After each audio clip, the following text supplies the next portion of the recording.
Olá, boa noite. O Jornal da Record começa com o rigor na fiscalização da lei seca. Neste carnaval, as operações para flagrar motoristas sob o efeito do álcool vão se espalhar pelas principais cidades brasileiras, né, Em Celso? São Paulo, a polícia vai usar um novo equipamento que detecta o uso de outras drogas, como maconha e cocaína. Cada blitz na capital paulista, durante o carnaval, terá 20 kits como este. Depois, o equipamento será distribuído para operações em todo o estado. A esponja na ponta coleta a saliva do motorista e depois de 10 minutos o aparelho dá o resultado positivo ou negativo para maconha, cocaína, heroína e anfetaminas. Drogas que afetam a capacidade de dirigir. Por testes feitos aí em pistas, demonstrando que qualquer uso de qualquer substância altera a capacidade motora do condutor do veículo. O teste vai ser feito em motoristas com alterações evidentes de comportamento que não tiverem embriaguez confirmada pelo bafômetro. Ou seja, quando houver suspeita de que a pessoa está sob o efeito de algum entorpecente. Às vezes a pessoa tem comportamento totalmente alterado, mas o bafômetro não deu nada. Ela não consumiu álcool. O que ela consumiu foram outras drogas. Motoristas flagrados sob efeito de drogas receberão multa de mais de R$ 1.900. Terão a carteira de habilitação suspensa por 1 ano e podem ser detidos e processados por crime de trânsito, com pena de 6 meses a 3 anos de prisão. Ninguém pode ser obrigado a fazer o teste, mas a polícia, de acordo com a nova lei seca, pode usar outras provas, como depoimento de testemunhas e imagens. Um vídeo obtido com exclusividade pelo Jornal da Record pode mudar a investigação sobre a morte de um estudante de direito na região metropolitana do Recife. Ele teria sido amarrado por supostos seguranças depois de participar de uma festa rave. As imagens de um cinegrafista amador mostram um momento em que Héctor Igor Lopes, de 20 anos, é dominado e tem as mãos amarradas. Bastante agitado, o estudante é derrubado no chão. Algumas pessoas percebem que o jovem está passando mal e tentam intervir.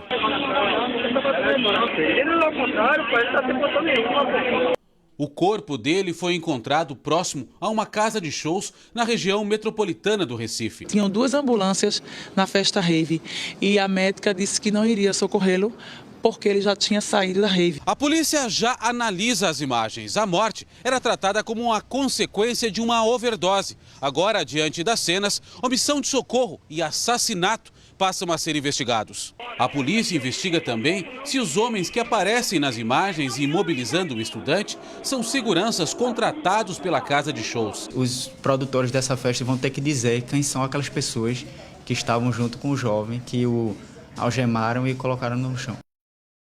Fica impassível diante de imagens dessas, né? Horrível a história.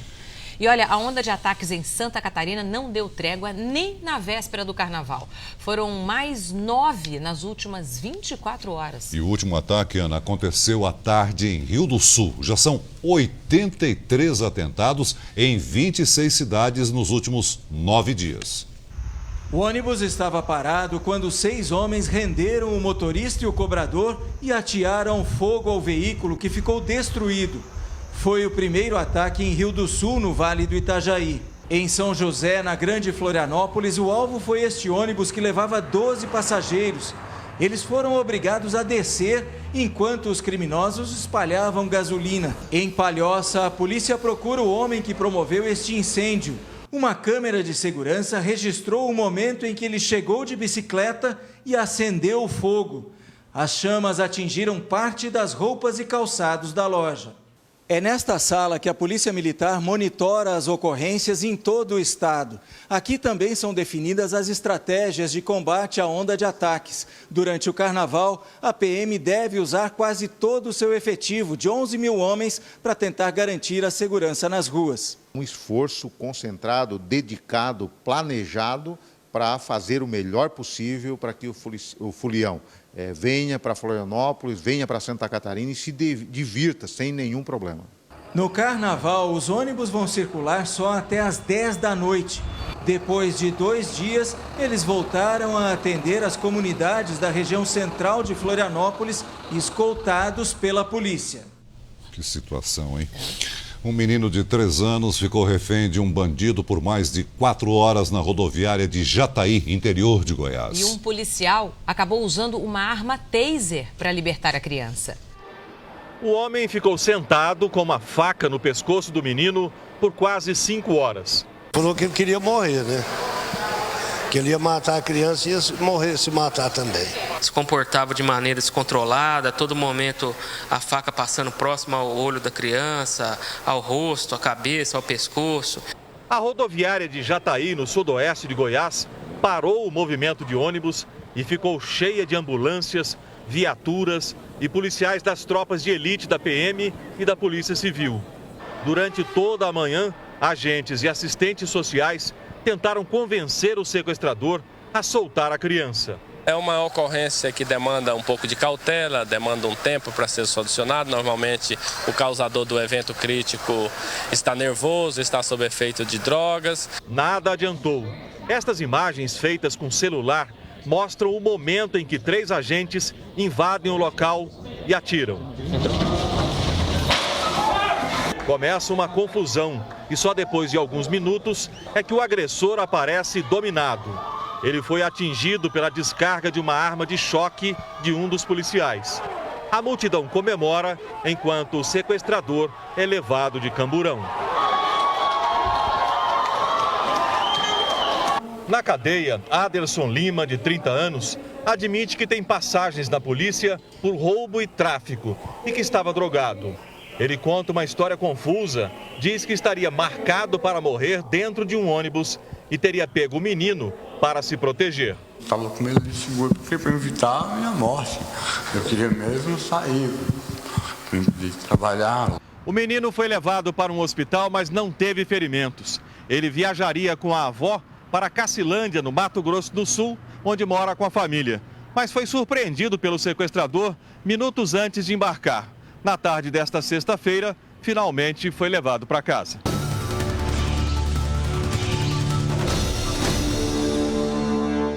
Em Belo Horizonte, uma cadeirante não consegue entrar no banco porque o portão que dá acesso à rampa está trancado. Tá com o cadeado, olha aqui. A gerente se oferece para pegar o cartão e fazer o saque para a mulher, mas ela se recusa. Só 40 minutos depois, os funcionários do banco conseguem abrir o portão para que a cadeirante tenha acesso à agência. E agora o flagrante de uma agressão policial nos Estados Unidos. Em Orlando, um homem bêbado pede ajuda aos policiais para encontrar a carteira. Como os oficiais não conseguiram encontrá-la, o bêbado cospe no rosto de um deles. O policial revida com um soco. O agente foi punido pela agressão. Bandidos tentaram assaltar um caminhão dos Correios em Bom Sucesso, no Rio de Janeiro. Eles renderam o motorista e assumiram a direção. A polícia foi chamada, houve perseguição e um dos assaltantes foi preso. Os outros 5 fugiram. A tentativa de assalto aconteceu na Avenida Brasil, a via expressa mais movimentada do Rio. 6 homens usaram um carro e 2 motos para cercar o veículo. 2 assaltantes renderam o motorista e assumiram a direção. O refém foi ameaçado o tempo todo. Foram violentos, ameaçaram de morte. Eu falando, se desse qualquer coisa errada, eles iam me matar. A quadrilha utilizou um bloqueador de satélite para evitar o rastreamento, mas o equipamento falhou. A polícia então conseguiu localizar o veículo. Houve perseguição e tiroteio. Fizeram o zigue-zague, tentaram fechar a viatura, bater com o caminhão na viatura. 5 bandidos conseguiram fugir. Um assaltante que estava no caminhão foi preso. Nos últimos anos, a empresa diversificou a entrega de mercadorias. Passou a disputar mercado com as grandes transportadoras e atuar nos segmentos de cargas mais valiosas, como eletrônicos e eletrodomésticos. Resultado, aumentou o faturamento, mas também chamou a atenção dos criminosos. Esse foi o segundo assalto ao mesmo caminhão dos Correios em menos de 24 horas. No final de dezembro, um motorista foi baleado num assalto. Os trabalhadores reclamam da falta de segurança. Nós temos mais de 200 veículos e nós temos hoje 12 escoltas só. O que está acontecendo hoje é que a empresa está investindo muito menos na segurança e na escolta, na proteção, não só aos trabalhadores, como também a entrega que é feita ao destinatário.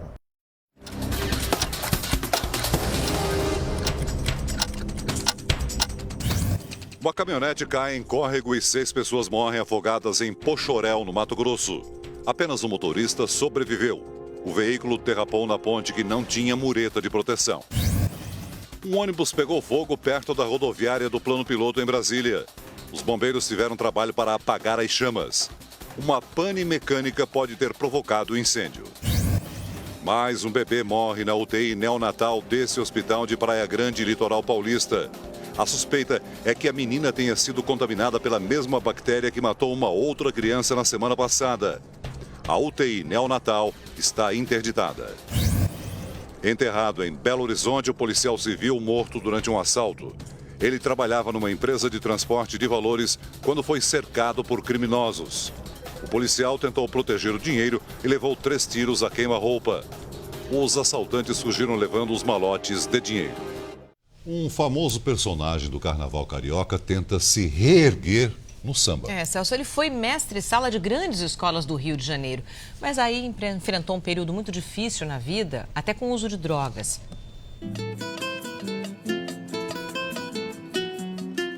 Quem dorme na rua carrega tudo que tem. Este homem leva na sacola parte da identidade dele. Os pincéis de artesão, o colete de mestre-sala.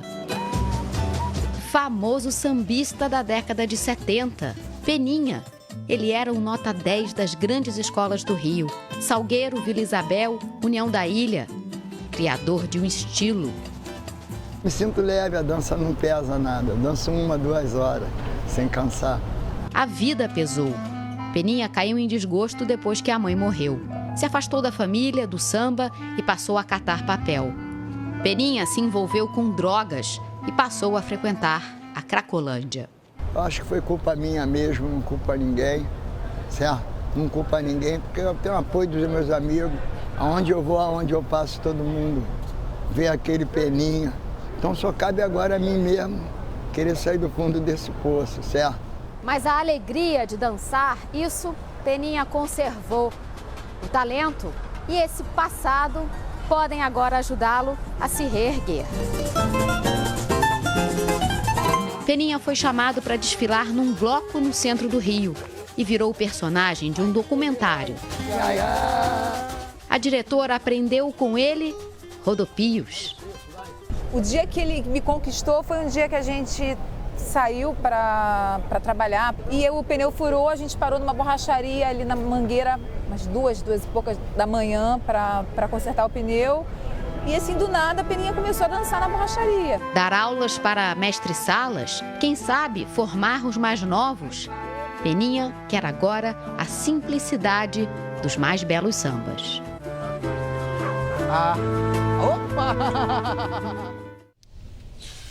Um homem é flagrado roubando a carga de um caminhão em movimento no Rio de Janeiro. O rapaz segura os 2 pacotes enquanto se equilibra na traseira do caminhão. Ele anda pendurado até o veículo parar.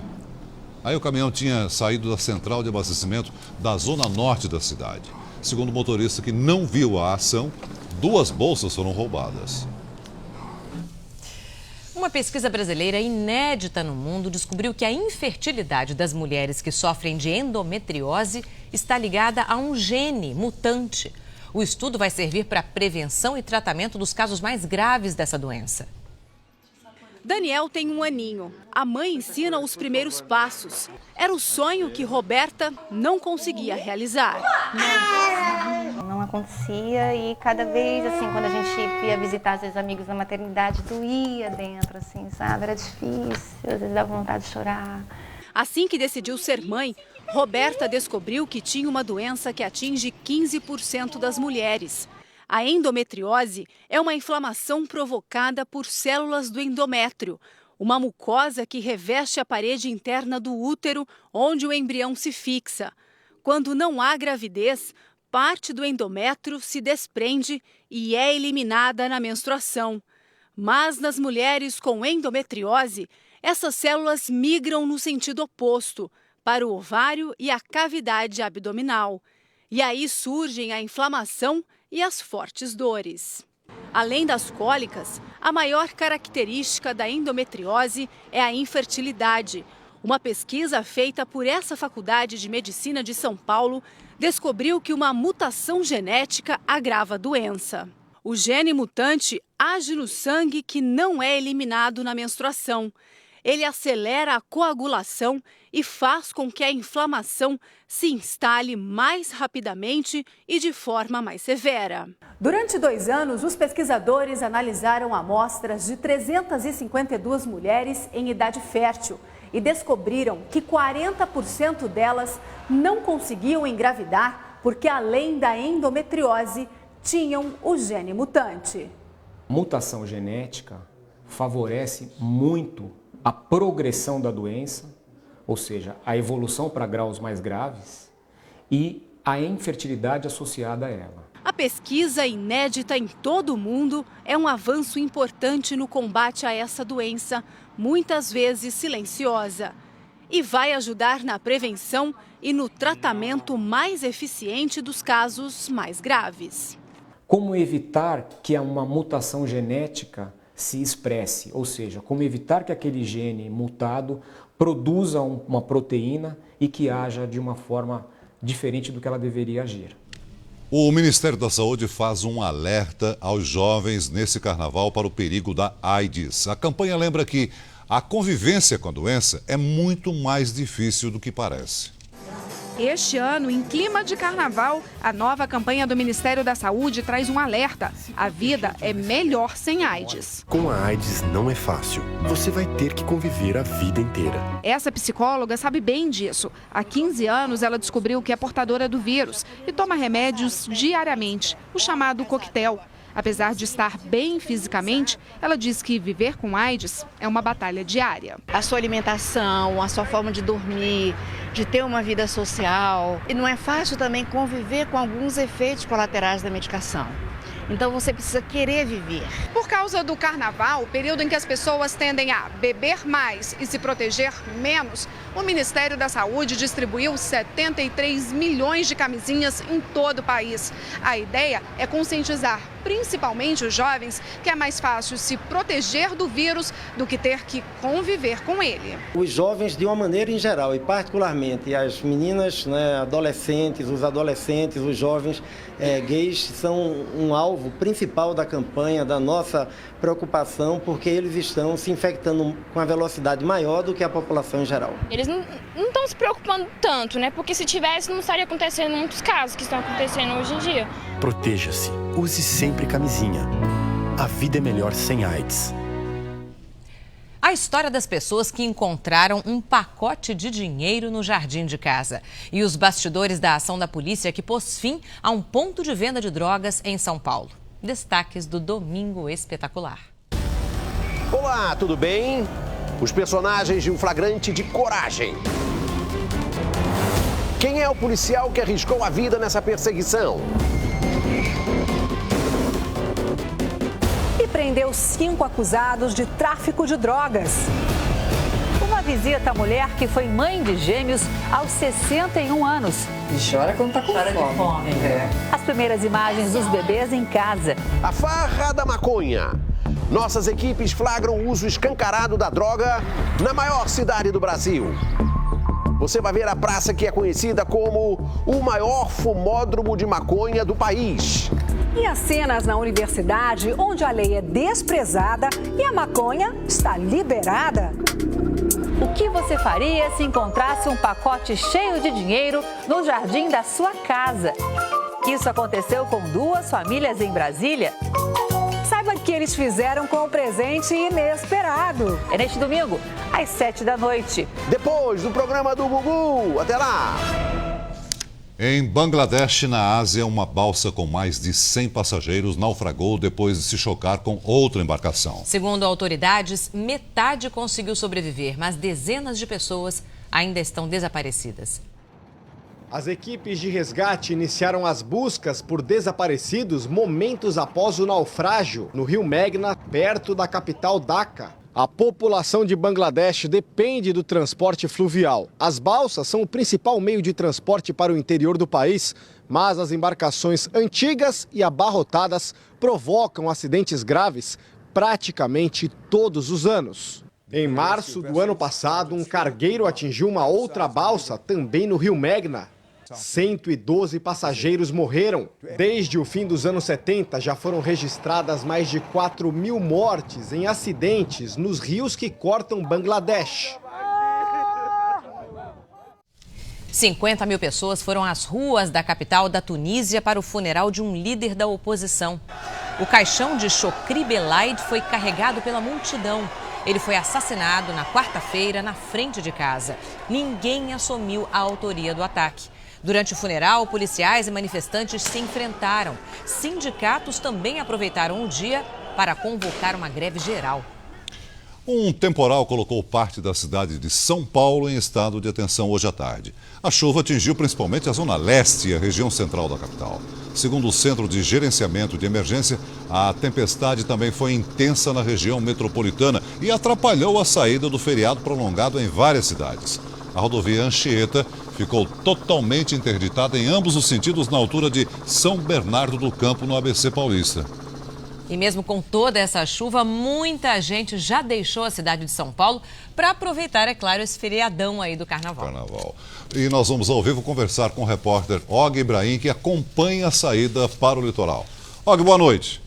É uma boa hora para pegar a estrada? Olha, Celso, boa noite. Para quem está na cidade ainda não é uma boa hora, não. O trânsito em São Paulo está muito pesado. A Companhia de Engenharia de Tráfego registra agora perto de 130 quilômetros de congestionamento.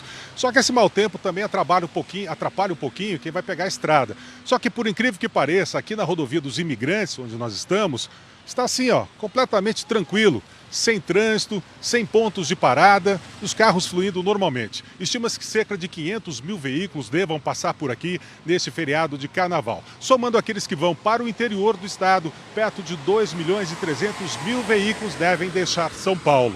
Og Ibrahim para o Jornal da Record. Obrigada, Og. E em Belo Horizonte, trânsito intenso também na saída dos mineiros. Você vai ver agora imagens aéreas da rodovia BR-381, que liga a capital ao Espírito Santo e à Bahia, que estão entre os principais destinos dos mineiros neste carnaval. São mais de 10 quilômetros de lentidão, tudo meio parado por lá. E não há registro de acidentes. Mais de 500 mil de veículos devem deixar Belo Horizonte neste carnaval. Veja daqui a pouco. Carnaval, trios elétricos já fazem a alegria dos foliões em Salvador. E na reportagem especial, um alerta para motoristas que vão pegar as estradas. Prudência e respeito aos limites de velocidade. O carnaval já agita a maioria das cidades brasileiras. No Rio de Janeiro, é claro, os blocos de rua têm feito a alegria dos foliões e eles têm caprichado nas fantasias. Aladim, policial, enfermeira, já é carnaval na cidade. A irreverência toma conta das ruas. A cada ano, os blocos conquistam mais foliões. As ruas ficam lotadas em diferentes pontos da cidade. Esse aqui promete arrastar 10 mil pessoas. O bairro de Santa Teresa virá palco de uma legião de seguidores, atrás de muito samba e diversão. Táxi livre ocupado por quê? Qual é o critério de ocupação? As comprometidas usam ocupado e as que estão solteiras usam livre, óbvio. Enquanto uns já caem na folia, outros ainda se preparam para a festa. Tic-tac com lantejoulas, cordões de havaiana. E para atrair os clientes que andam apressados pelas ruas do maior comércio popular do Rio, vale de tudo. Fantasia, fantasia! Policial, olha, hoje comigo ninguém segura. E em Salvador, os trios elétricos atraem milhares de pessoas no circuito Barra Ondina. Eles chegaram antes do meio-dia e animadíssimos. Mas a largada mesmo só foi dada às 3h30 da tarde. E olha, eles vão longe.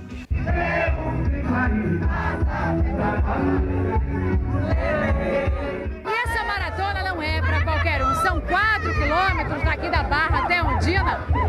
Mais ou menos 5 horas desse jeito assim, cantando, dançando e pulando atrás do trio elétrico sem parar. Ó, tem pra dançar agora, vai ser agora, quer ver? Vamos dar a volta no trio!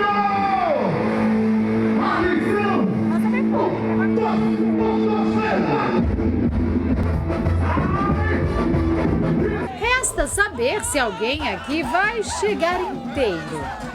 Inteira não chega não, o cabelo, a maquiagem escorre, mas a gente chega feliz.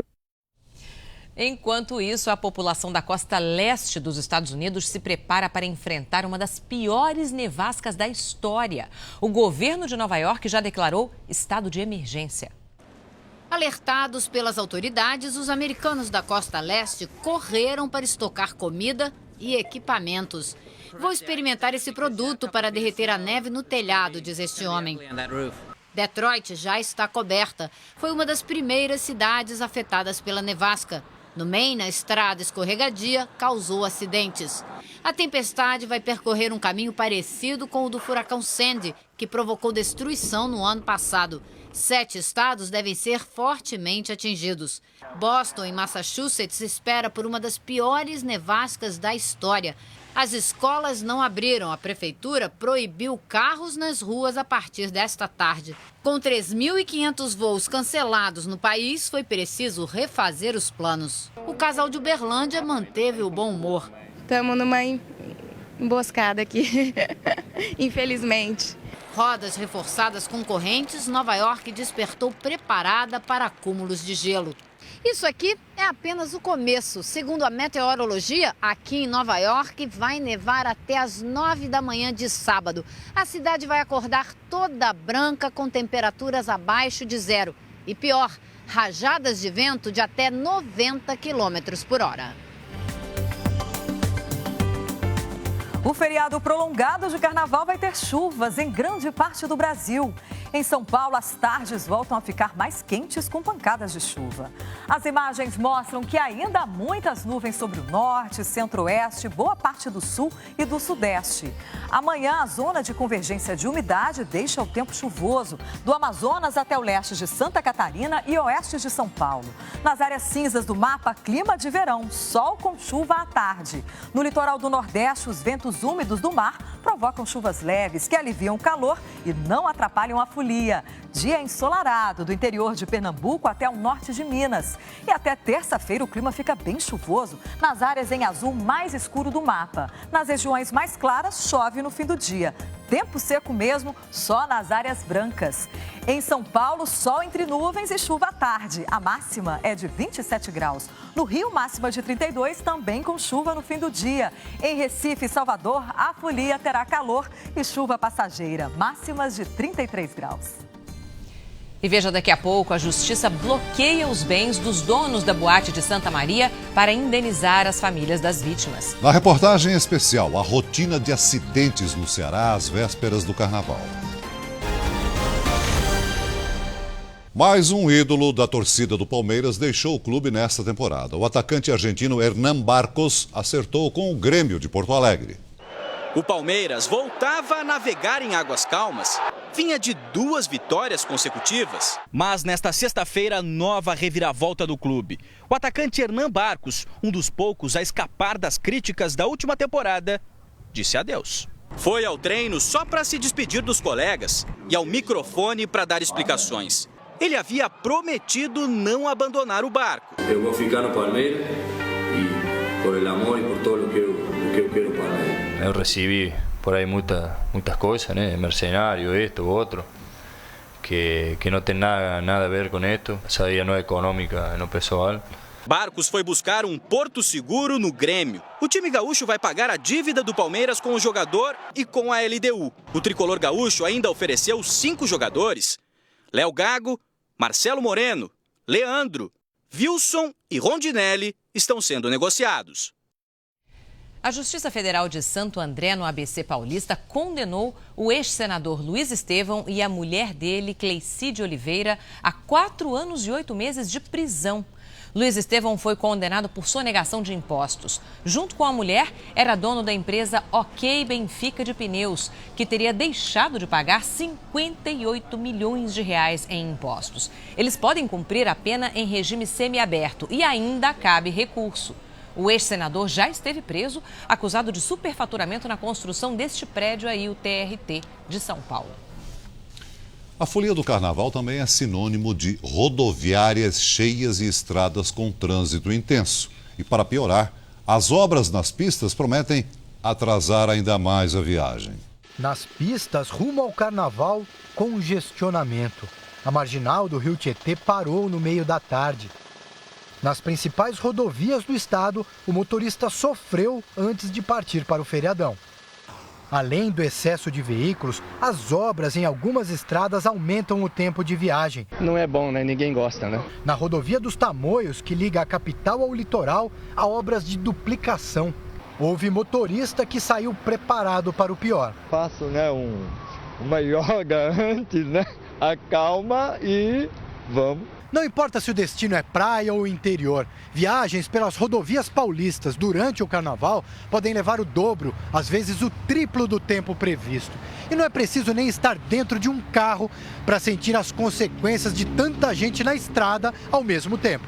Na rodoviária de São Paulo, alguns passageiros já ensaiavam um grito para salvar a viagem de carnaval. Queremos passagem, todo mundo aqui quer passagem, não tem passagem. Por aqui, a previsão é de mais de 200 mil passageiros entre hoje e amanhã, o que não incomoda muito a maioria dos foliões. Se não tivesse pique, ninguém viaja. A espera combina bom humor com marchinhas de carnaval.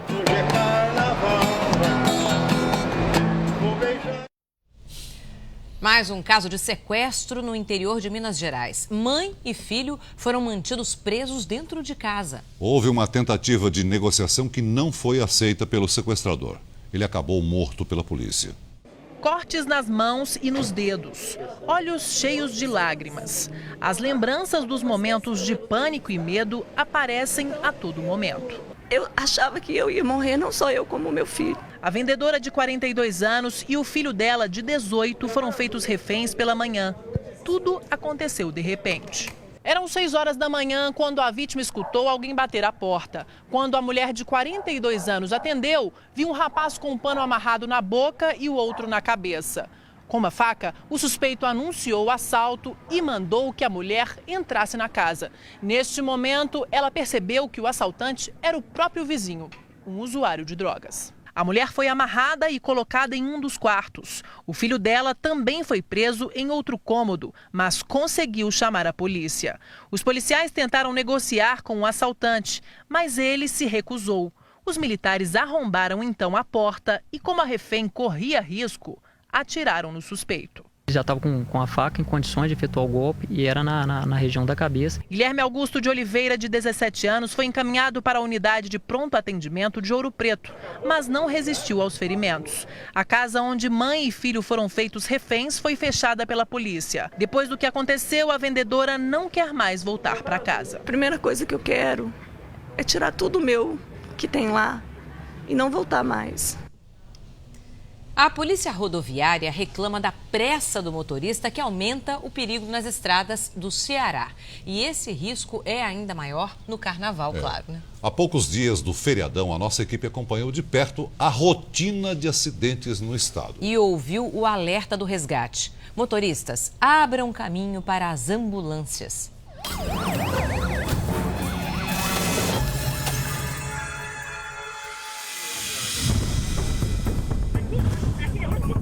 Fumaça no meio da estrada nunca é bom sinal. O motorista para e começa a gravar. Um carro fora da pista, outro pegando fogo. O acidente foi grave nesta rodovia do interior do Ceará. No acostamento, as vítimas agonizam. O motorista de um dos carros morreu. Imagens assim, gravadas por pessoas que chegam ao local do acidente, minutos depois, mostram a violência do trânsito nas estradas do Ceará.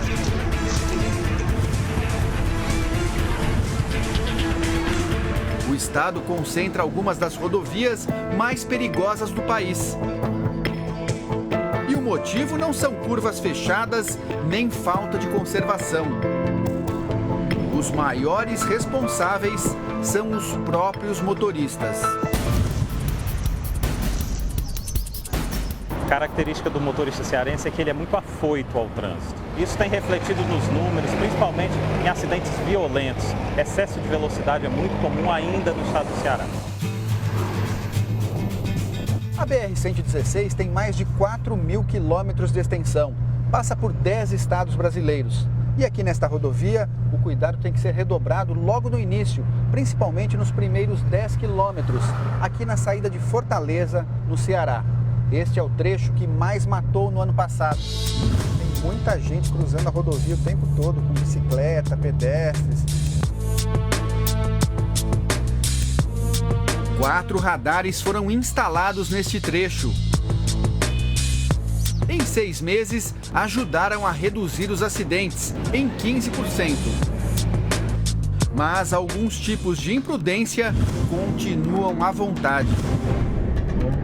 Esta é outra rodovia campeã de acidentes aqui no Ceará, a estadual 060, que liga Fortaleza ao sul do estado. Aqui morreram 65 pessoas no ano passado, média de 1 morte por semana. Neste acidente, um cavalo invadiu a pista e foi atingido por uma moto. O motoqueiro morreu na hora. Este outro perdeu o controle da motocicleta e voou para fora da pista. O retrovisor ficou preso numa árvore a 20 metros da rodovia. Essa é uma das estradas mais perigosas do Ceará. O motivo? Este aqui é o caminho das praias do litoral leste. E no fim de semana, os motoristas aqui bebem além da conta. Este carro capotou 3 vezes e arrancou um poste. Neste outro acidente, um dos veículos pegou fogo. Uma pessoa morreu e 3 ficaram feridas. Aqui o motorista morreu quando o carro foi atingido de frente por outro. Já este carro aí foi parar bem longe da pista. A polícia tenta controlar a selvageria, com fiscalização e bafômetro. Nós acompanhamos o trabalho da Polícia Rodoviária Federal no Ceará. Era o fim de um dia relativamente tranquilo, sem muitos acidentes. Mas, de repente, a sirene dispara. A ambulância ultrapassa pelo acostamento.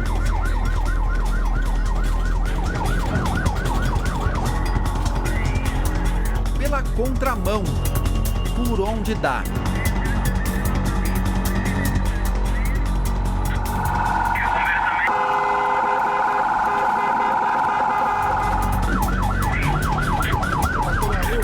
A equipe se prepara. É mais uma ocorrência. Por falta de espaço, só uma pessoa de fora pode acompanhar o resgate. O acidente foi na BR-222, que liga Fortaleza a Sobral. Nós estamos a mais ou menos 5 minutos do local do acidente. A informação é de que tem vítima presa nas ferragens, um acidente entre um caminhão e um carro. O trânsito está parado.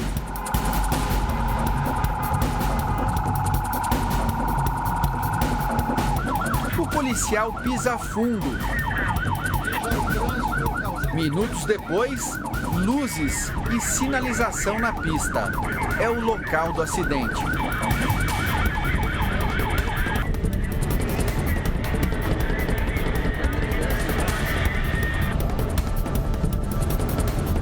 Uma equipe do resgate chegou um pouco antes. As vítimas estão vivas. Nosso carro aqui completamente destruído. E a vítima foi presa na ferragem. Olha só. O caminhão. Bora, meu irmão. Vai. Os paramédicos tentam abrir a porta do passageiro para retirar uma vítima. Como? Alan? Tá bem. Não dá pra tirar ele por lá? Não, porque ele tá sentindo dor nas costas, é melhor não movimentar com ele, é melhor não tentar puxar ele. O melhor que a gente faz é poder abrir essa porta, colocar o CAT para poder mobilizar e fazer a retirada da porta.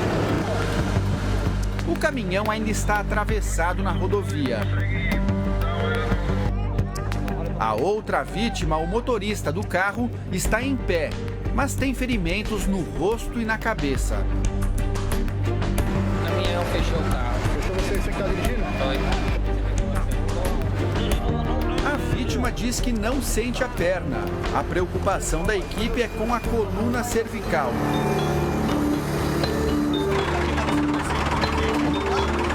Bombeiros chegam e assumem o trabalho de destravar a porta. Curiosos observam tudo com atenção.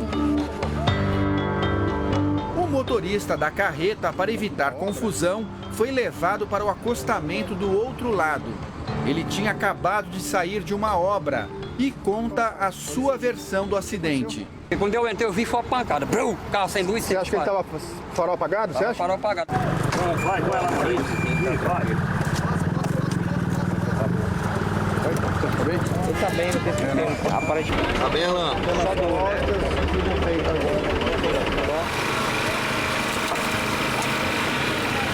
Com um macaco hidráulico, os bombeiros abrem a porta.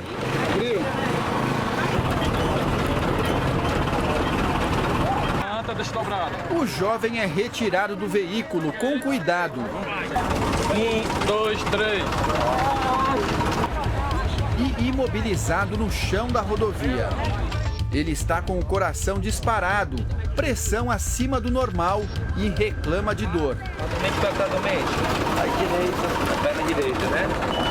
O Alan, a vítima, ele tem 20 anos de idade e vai ser levado para o hospital numa ambulância normal. Ele não precisa de ambulância de UTI.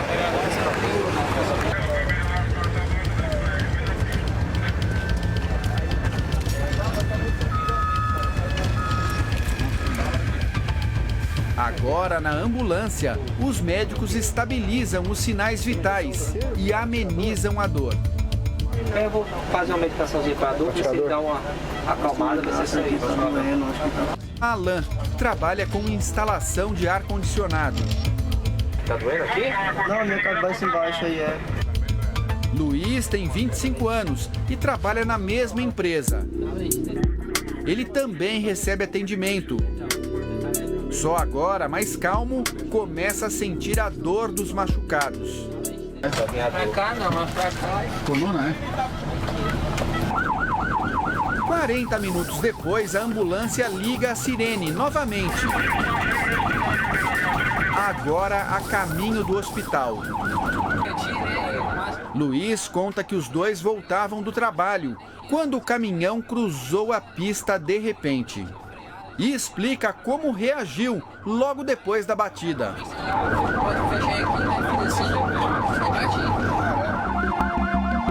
Escoltada por uma moto do resgate que abre caminho, a ambulância percorre os 20 quilômetros até o hospital em menos de 15 minutos. Chegou, irmão. Tá salvo. Luiz entra em cadeira de rodas. Alan vai na maca. O Alan está chegando aqui no Hospital José Frota de Fortaleza, hospital especializado em fraturas. A equipe respira aliviada. Um apelo que a gente faz para os motoristas das estradas, que você ouvir uma sirene de ambulância, uma iluminação intermitente de ambulância, que você abra caminho, que vai estar indo para salvar uma vida.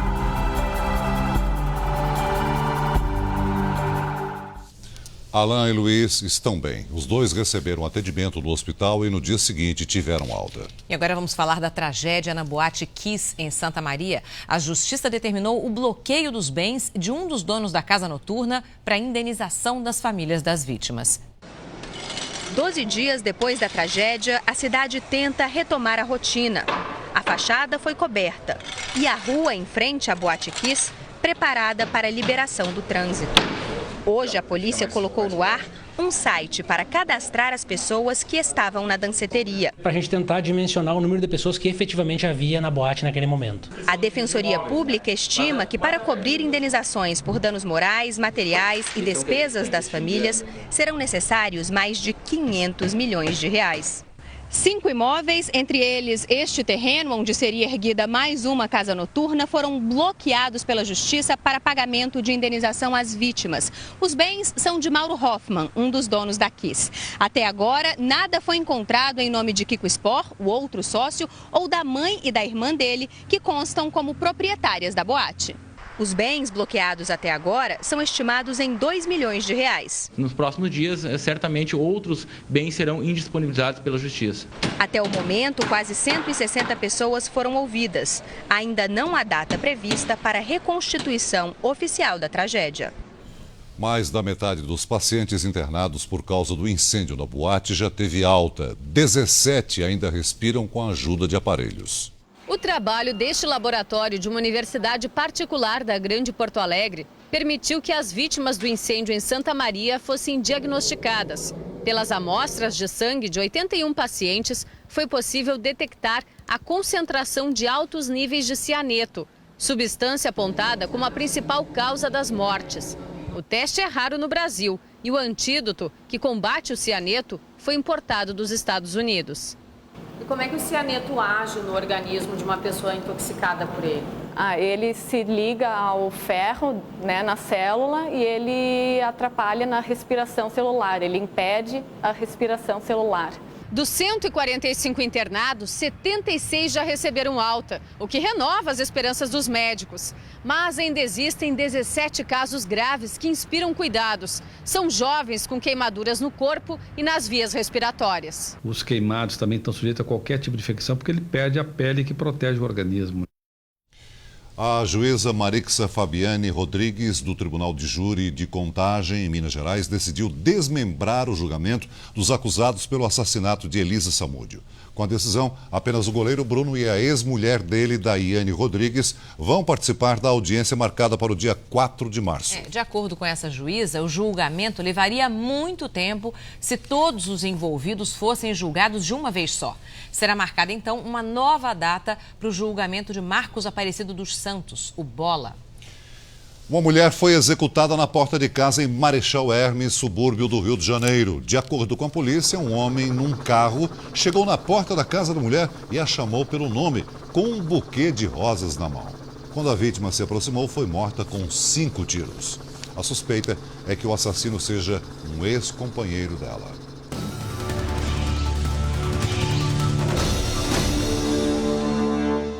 Em Porto Alegre, 4 assaltos a micro-ônibus foram registrados no mesmo dia. 3 deles cometidos pelo mesmo casal. Eles entram no veículo. Instantes depois anunciam o assalto. O homem armado pega o dinheiro e a mulher faz a cobertura. Em outro roubo, o ladrão se atrapalha ao pegar a arma na cintura. Mesmo assim, consegue levar o dinheiro do motorista. Na terceira ação, o mesmo homem, agora sozinho, mas armado, ameaça as vítimas. Até o celular do motorista é levado. No mesmo dia, um outro criminoso age de forma parecida. Ele já entra no veículo anunciando o assalto. Por baixo da camisa, ele esconde uma arma. Sem reação, o motorista acaba entregando todo o dinheiro. Uma mulher procura pelos filhos que foram levados para a França pela avó e pela tia. Eles iam só passar férias por lá, mas nunca mais voltaram para o Rio de Janeiro. E em São Paulo, uma outra história de dor. Um pai sabe que os filhos estão na Argentina, mas é impedido de conviver com as crianças. Para Marcelo, vir até aqui traz de volta o drama. Ficou traumatizado, é isso? De entrar aí? O silêncio é muito barulhento. Marcelo é venezuelano naturalizado brasileiro. Depois de uma viagem de negócios a Hong Kong, quando chegou em São Paulo, o espanto. A família tinha ido embora. Ficaram os objetos. O filho era bem novinho.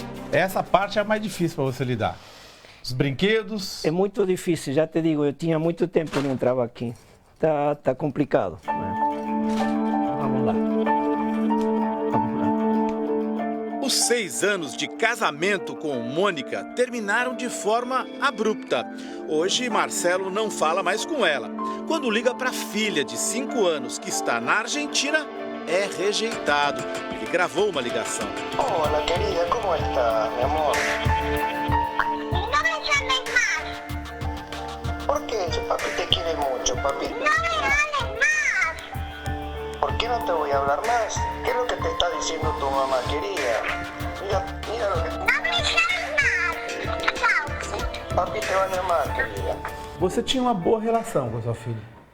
Ótima, a gente brincava, posso te mostrar fotografias, era normal. Na casa vazia ficaram as fotos das crianças que ele não vê desde fevereiro do ano passado.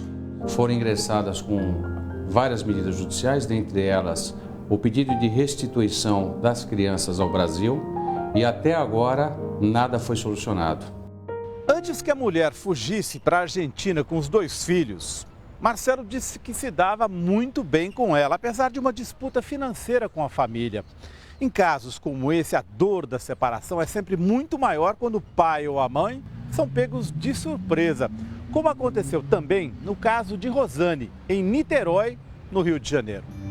Ela se diz traída pela sogra. O marido morreu e a mãe dele passou a ajudar Rosane no cuidado com os 2 filhos. Tinha um ótimo relacionamento, tinha ela como se fosse uma mãe. Em 2009, na primeira viagem para a Suíça, foi tudo bem. Mas em 2011, as férias na França nunca terminaram. Eu estou sofrendo. Há muito tempo sem ver meus filhos. Muito tempo sem falar um oi, sem saber como que eles estão. Se estão bem, se não estão. Eu preciso deles aqui. Eles precisam estar do lado de mim. Acionada, a polícia abriu inquérito. Apurou que a avó Alba Valverde e a tia Raquel de Amorim, que também acompanhou as crianças, não acham que cometeram um crime. Já ficou caracterizada a responsabilização tanto da avó quanto da tia.